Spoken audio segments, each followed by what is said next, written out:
को मैं के मिश्रा आज आपके समक्ष एक विशेष आर्टिकल के साथ में हम उपस्थित हुए हैं। हमारे पास कमेंट बॉक्स में तमाम तरह के कमेंट आ रहे हैं, जिसमें से लोगों ने हमसे एक कोयरा डाइजेस्ट में भी लोगों ने हमसे पूछा है कि सापित योग क्या है और सापित योग के बारे में आप एक वीडियो हमें बनाएं। तो मित्रों, आज हम सापित योग की बात करेंगे। वास्तव में सापित योग है क्या? देखिए, जैसा कि पहले से हम आपको जो है बता चुके हैं कि व्यक्ति का जन्म के समय व्यक्ति के जो जैसे ग्रह होते हैं at the time of birth, जो सिचुएशन उनकी होती है अच्छे या बुरे, तो उनका फल हमें जब वही ग्रह गोचर में आते हैं या उनकी महादशा चलती है तभी हमें प्राप्त होता है। अच्छा, अब इनमें से कुछ ऐसे ग्रह हैं जो सर्वथा अच्छा ही फल देते हैं, कुछ विशेष परिस्थितियों में उनका फल निगेटिव होता है। जिनमें से एक आपका गुरुदेव हैं, बृहस्पति एक ग्रह ऐसा है। देखिए, अगर बृहस्पति शनि के नक्षत्र में नहीं है या छठे आठवें 12वें में नहीं है, देखिए एकादश स्थान में गुरु जो है करता क्या है, बहुत अच्छा फल देता है धन के मामले में, लेकिन स्वास्थ्य खराब करता है। ऐसा मेरा व्यक्तिगत अनुभव है।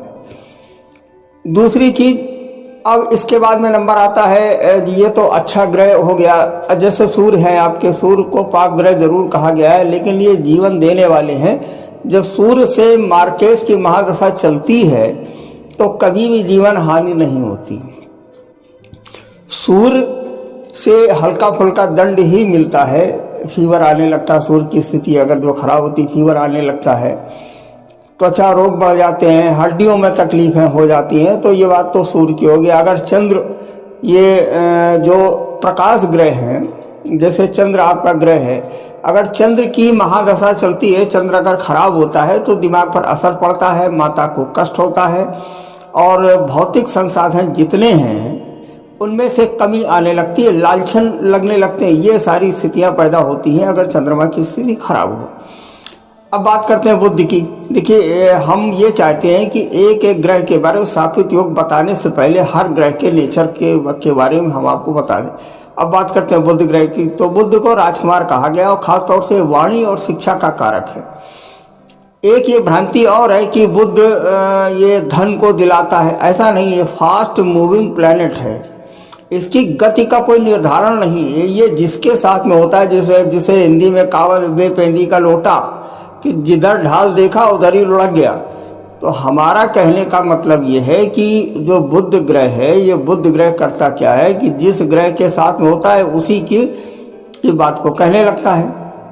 जिस राशि में होता है वो उसी की बात को कहने लगता है, बशर्ते वो शत्रु ग्रह न हो, शत्रु राशि न हो।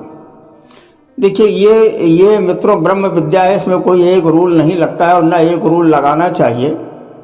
ये इस तरह से वही बात हुई कि जब 4 कलर 5 कलर एक साथ जो है लगा देते हैं तो क्या कौन सा कलर बनता है। यही हाल इस ज्योतिष का है कि ज्योतिष में किसी एक ग्रह से कोई कभी फलित नहीं निकल सकता। उस ग्रह की स्थिति को देखते हैं, उस भाव की स्थिति को देखते हैं, उसके कारकत्व को जो है देखते हैं, उसकी महादशा को देखते हैं और ग्रह के गोचर को देखते हैं, तब कहीं जाकर के रिजल्ट निकलता है। बहुत ही अनुभव का काम है। ऐसा नहीं है कि रास्ता चलते ट्रेन में सफर हो रहा है, उन्होंने एक लग्न चक्र बनाया, कहा मेरी कुंडली देख लो महाराज। अब महाराज कुंडली देखने लगे हैं, कुछ साइकोलॉजी से कुछ दर्शन से मिला जुला करके उनको संतुष्ट कर दिया। क्या कहा? कहले पैसा बहुत आता, रुकता नहीं। देखिए, ये आर्थिक योग है, पैसा तो आएगा ही। आदमी के कमाने का कोई एक जरिया है क्या? यहाँ तो सब तरह से जैसे मिले वैसे वैसे जो बटोरो, तो जैसा आता है वैसे ही चला जाता है। इसमें कौन सी बड़ी बात आप बता रहे हैं। मित्रों, ये टॉपिक से थोड़ा सा हट के है। तो अभी मैंने बात की बुध की, अब बात करते हैं मंगल की।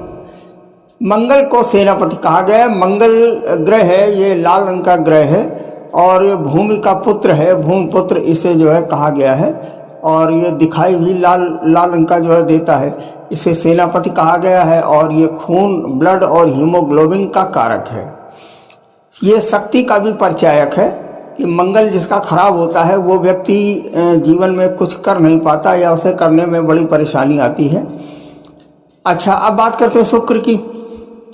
शुक्र ग्रह जो है हमारा, ये भौतिक संसाधन का कारक है। शुक्र से हम ये चूंकि स्त्री ग्रह है तो घर की महिलाएं, खासतौर से पत्नी को हम जो है देखते हैं, या वो हम उन साधन की बात करते हैं कि जो साधन हमारे स्त्रियों से जुड़े हैं। अगर ये 10वें स्थान में शुक्र की स्थिति है तो व्यापार भी उसी तरह से होता है और उसी तरह से देखना चाहिए। तो शुक्र को एक भौतिक संसाधन, चूंकि शुक्र हमारा ये दूसरे नंबर माने धन, मेष राशि की कुंडली में इसकी दूसरी राशि वृष में पड़ती है और इसके बाद में 7वीं राशि इसकी विवाह के स्थान में तुला राशि इसकी पड़ती है।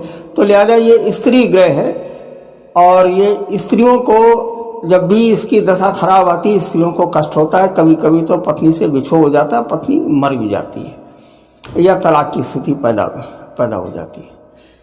मित्रों, अब बात करते हैं गई शुक्र की।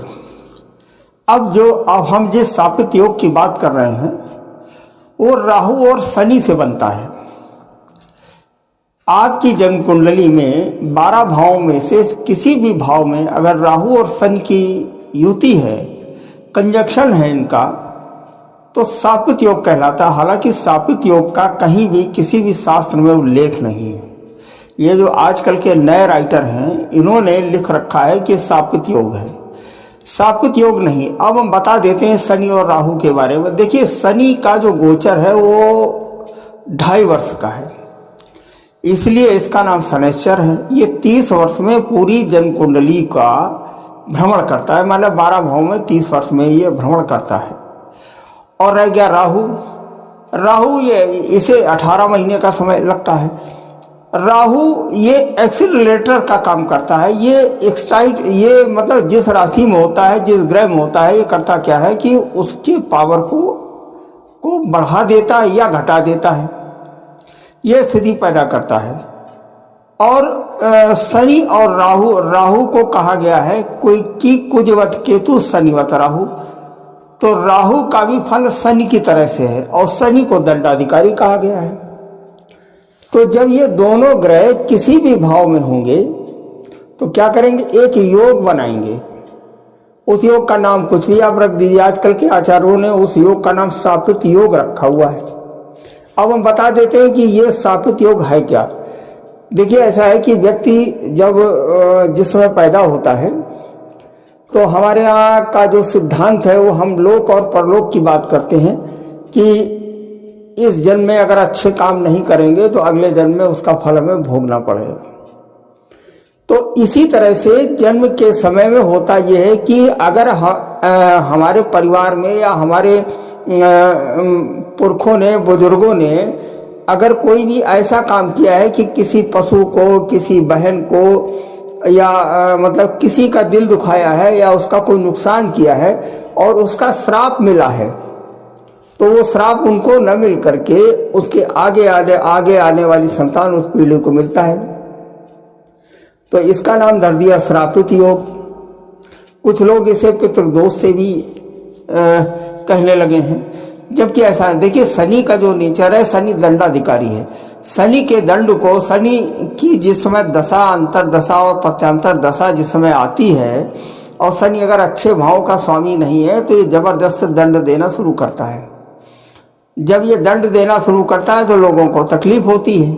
जब तकलीफ होती है तो एक डर की स्थिति, इसको बदनाम करना शुरू कर दिया कि 7.5 चल रही है, लड़का फेल हो गया, 7.5 थी लगी हुई थी इसलिए फेल हो गया, शादी टूट गई, 7.5 थी। जबकि ऐसा नहीं, कारण कोई दूसरा हो सकता है। यही राहु का है। राहु शनि के साथ में है तो शनि की पावर को बढ़ा रहा है। दोनों मिलाकर के एक योग बनाते हैं जो अच्छा योग नहीं। अब चाहे इसे सापित योग कह लो, चाहे इसे मतलब किसी अन्य योग का नाम रख दो, जैसे आपका पितृदोष की जो है बात इसे जो कहने लगो। तो सापित योग के बारे में चूंकि हमसे पूछा गया था, हमसे कहा गया था, कोरा डाइजेस्ट पर भी ये प्रश्न आया था और हमें इसका विवरण जो है देना था, तो मैंने सोचा ये कि इसके बारे में एक वीडियो जो है बना देते हैं। देखिए, पहली चीज आप ये जो है समझ लीजिए कि सापित योग जन्म कुंडली के किसी भी भाव में अगर बनता है उस भाव को ये खराब कर देता है। अगर राहु और शनि या शनि और केतु किसी भी भाव में है तो ये उस भाव को खराब कर देता। अगर प्रथम भाव में है और इसके बाद में अगर प्रथम भाव में है तो स्वास्थ्य को ये डैमेज करेगा, दूसरे भाव में है तो धन और वाणी को खराब करेगा, अगर तीसरे भाव में है तो पराक्रम का उल्टा सीधा और छोटी मोटी जो यात्राएं होंगी या छोटे भाई से संबंध और जो रिलेशन इनको खराब करेगा। अगर चौथे स्थान में होगा तो भूमि भवन और वाहन का कारक है, ठीक है, और ये दुर्घटनाएं जो कराएगा, माता के स्वास्थ्य को खराब कर देगा। और अगर राजनीतिक व्यक्ति है तो चुनाव को हरवा देगा। अगर पंचम स्थान में है तो पंचम स्थान प्रेम और संतान और शिक्षा का स्थान है, तीनों पर रोक लगा देगा। और अगर तीनों पर रोक लग गई तो जिंदगी व्यर्थ हो गई। संतान नहीं है, शिक्षा नहीं है और इसके बाद में कोई मतलब किसी से प्रेम नहीं है, प्रेम नहीं तो विवाह नहीं है। मान लीजिए विवाह हो भी गया, गुरु ने अगर विवाह करा भी दिया तो प्रेम नहीं है, आए दिन लड़ाई झगड़ा, जिंदगी नरक। अगर सातवें स्थान में है ये योग, अगर सप्तम स्थान में बन रहा तो तलाक निश्चित हो जाएगा। अगर आठवें स्थान में है, आठवां स्थान आयु का स्थान, देखिए यहां जो है समझ लीजिए, आठवें स्थान में शनि आयु वर्धक है, आयु कारक है। आठवें स्थान में शनि बैठ करके आयु को बढ़ाता है। अब अगर नवें स्थान में है तो नवां स्थान जो है ये भाग्य का स्थान है, तो भाग्य में अवरोध लगा देगा। अब अगर 10वें स्थान में है तो 10वां स्थान कर्म का स्थान है, तो नौकरी और व्यापार में दिक्कतें पैदा हो जाएंगी। 11वां स्थान ये लाभ का स्थान, बड़े भाई का स्थान है, यहाँ समस्या खड़ी हो जाएगी। 12वां स्थान व्यय का स्थान है। तो हमारा मतलब ये है कि ये दोनों ग्रह अगर जिस किसी भाव में है उस भाव को ये डिस्टर्ब कर देते हैं। अब कंडीशन आप जो है समझ लीजिए कि राहु और शनि है तो, लेकिन ये क्या वास्तव में सापेक्ष योग बना है कि खाली राहु और शनि हमें दिख रहा है तो सापेक्ष योग बन गया? आप ये समझ लीजिए कि राहु और केतु की डिग्री में, राहु की डिग्री और केतु की माफ कीजिएगा शनि की डिग्री और राहु की डिग्री में अगर 10 डिग्री का अंतर है तो सापेक्ष योग नहीं है। एक कारण तो ये हो गया। दूसरा कारण ये हो गया कि अगर वो स्वराशि है और केंद्र में मान लीजिए मकर राशि में है या वो कुंभ राशि में है शनि, तो सस नामक योग बना रहा, तो सापेक्ष योग कहां से हुआ? ठीक। और अगर मान लीजिए डिग्री 3 डिग्री का केवल अंतर है तो ये योग बहुत खराब योग है और इसका फल बहुत खराब होगा। तो हमारा मतलब ये है कि सापेक्ष योग की जो विवेचना है बहुत सूक्ष्म तरीके से करनी चाहिए। ऐसा नहीं कि शनि और राहु को देख लिया तो सापेक्ष योग और शोर जो है मचा दिया। अगर कोई कर्मकांडी आचार्य ने आपकी जन्मांक को देख ली तो उसने कम से कम दसियों हजारों लाखों रुपए का पूजन पाठ जो करा दिया, फिर भी लाभ नहीं हुआ। जब वो योग ही नहीं है तो लाभ कैसे होगा? दूसरा कारण, एक सबसे बड़ा वैज्ञानिक कारण मैं आपको बता रहा हूं। देखिए राहु की जो गति है वो विपरीत दिशा में है शनि के। अगर मान लीजिए शनि 25 डिग्री का है और राहु 5 डिग्री का है, जब ये दोनों बढ़ेंगे तो राहु 3 डिग्री का होगा और शनि 26 डिग्री का होगा। तो दोनों में अंतर बढ़ेगा, मतलब दोनों की दिशाएं विपरीत हैं। तो अगर अंतर दोनों में ज्यादा है तो ये जब गोचर में आगे बढ़ेंगे तो इन दोनों में अंतर बढ़ता जाएगा। जब अंतर बढ़ता जाएगा तो इसका मतलब ये योग भी खत्म होता जाएगा। अब बात होती है गोचर की। अब बात होती है गोचर की। अगर गोचर में राहु और शनि अगर आ गए तो कुछ समय के लिए ये कष्ट दे देते, बशर्ते ये है कि मेष उसमें मकर राशि में ना हो, कुंभ राशि में ना हो। तो ये बात तो हो गई सापेक्ष। अच्छा, एक बहुत विशेष बात जो है बताना चाहते हैं कि 1, 5 और 9 माने मेष राशि, सिंह राशि और धनु राशि, ये तीनों राशियां अग्नि तत्व राशियां हैं। अगर इन राशियों में मेष राशि के का अगर कोई जातक है, अगर इन राशियों में राहु और शनि का योग बना है तो बंटाधार, माने ये अंगारक योग से भी ज्यादा खतरनाक योग बनेगा। एक चीज और है, अगर राहु और केतु का जो सापित योग बना है, अगर बुध का कहीं ना कहीं इसके बीच में या इन पर बुध पर अगर दृष्टि पड़ गई या बुध भी इसके साथ में हुआ तो करता क्या है, ये विवेक को नष्ट कर देता है कि आदमी की उम्र तो बढ़ जाती है लेकिन उसकी बुद्धि का विकास कम होता है। हमारे एक जजमान हैं, तो उनको किसी ने बता दिया कि ये सापित योग है। मैं लाख कहता रहा, लेकिन वो महाराष्ट्र से और कोई वो किसी YouTube पर जो देख करके उन्होंने सापित योग का जो है वो सापित योग है, सापित योग कहना शुरू किया, जबकि दोनों ग्रहों की डिग्री में काफी अंतर था और तुला राशि में था।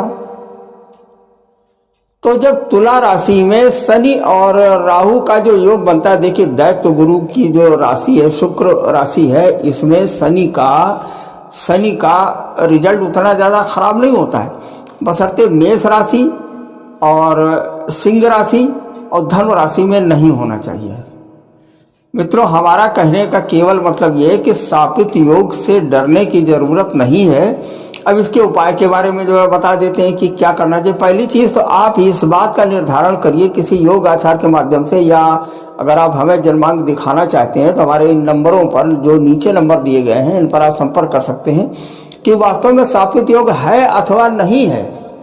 अगर ये मकर राशि में केंद्र में बन रहा है तो ये बहुत बढ़िया योग बन रहा है, तो ये बहुत बढ़िया योग बन रहा है। शनि आपको बहुत कुछ देगा, मकर में है, कुंभ में है, अपनी उच्च राशि में है ना। तो इस तरीके से ये बहुत बढ़िया। अगर मान लीजिए तुला राशि में है तो ये नीच का हो गया, फिर भी ये सापित योग नष्ट हो रहा है, भंग हो रहा है, क्योंकि शनि जब नीच का रहेगा उसमें पावर ही नहीं रहेगा तो सापित योग कैसे रहेगा। या राहु और शनि में अंतर बहुत ज्यादा हो गया, डिग्री वाइज अंतर 10 से ज्यादा हो गया तो सापित योग नहीं। बाल्टी में पानी भरा हो, हम सिक्का डालते हैं तो हम देखते हैं जहां में दिखाई देता वहां होता नहीं, तो सापित योग दिख तो रहा है नहीं। दूसरी चीज, अगर सापित योग लग्न में दिख रहा है तो हमें चलित कुंडली में देखना चाहिए। अगर चलित कुंडली में शनि और राहु अलग अलग हो रहे हैं, योग नहीं बन रहा है, तो उस सापित योग का प्रभाव 10% रह जाएगा।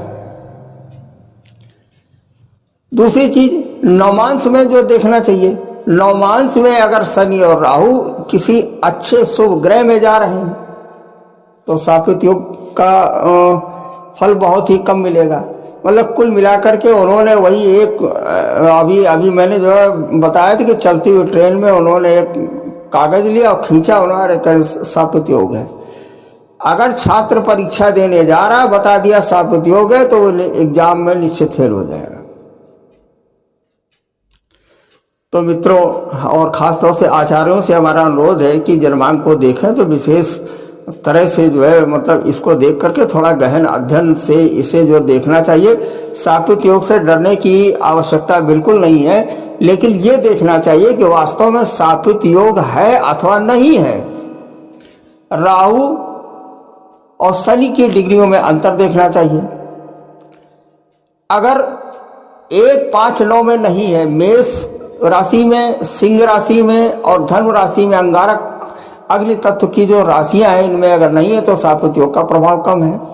दूसरी चीज, अगर सापित योग पर गुरु जैसे ग्रहों का प्रभाव है, मतलब दृष्टि पड़ रही है, गुरु अगर अच्छे स्थान का स्वामी है तो सापित योग का प्रभाव कम है। सापित योग की में शनि की दृष्टि या राहु की दृष्टि अगर बुध पर पड़ रही है तो इसका मतलब विवेक में जो दिक्कत आ रही।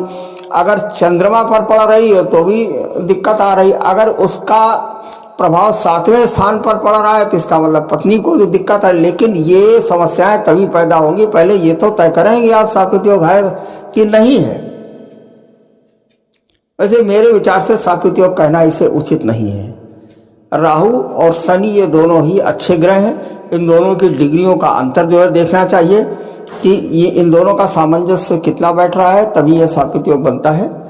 और इसके हम उपाय भी हम जो है बता देते हैं। अगर 3 डिग्री का अंतर दोनों में है तो शनि की शांति करानी चाहिए, राहु की शांति करानी चाहिए। शनि माने जो अपाहिज और अपंग और श्रमिक वर्ग है, इनका सम्मान करना चाहिए। और राहु अगर है तो खास तौर से अपाहिज और इस तरीके के जो व्यक्ति हैं खूब दान करना चाहिए, तो ये योग अपने आप समाप्त हो जाता है। शनि का एक मंत्र है, उसका जाप करना चाहिए। राहु का मंत्र है, उसका जाप करना चाहिए। और मन से डर और भय को निकाल देना चाहिए कि हमारी जिंदगी में सापेक्ष योग है, अब हम कुछ नहीं कर पाएंगे। मित्रों, इसके साथ में ये बात क्लियर हो गई होगी कि राहु और शनि का योग या राहु और केतु का योग 12 भाव में से किसी भाव में होता है तो उसे सापेक्ष योग लोग कहने लगे, हम नहीं कह रहे हैं। लेकिन अगर उन दोनों में डिग्री वाइज 10 डिग्री का अंतर है तो सापेक्ष योग नहीं है। दूसरी चीज, अगर 1, 5, 9 में 3 डिग्री के अंतर से राहु और शनि विराजमान है तो सापेक्ष योग का प्रभाव पड़ेगा। दूसरी चीज, अगर चलित कुंडली में राहु और जो दूसरा ग्रह है शनि है, ये दोनों अलग अलग हैं दूसरे भाव में, तो सापेक्ष योग नहीं है। नवमांश में अगर शनि अच्छे भाव में चला गया, उच्च का हो गया, तो नहीं है। अगर शनि केंद्र में मकर राशि में है और या अपनी उच्च राशि में है तो ये सस नाम का योग बना रहा है, तो सापेक्ष योग नहीं है।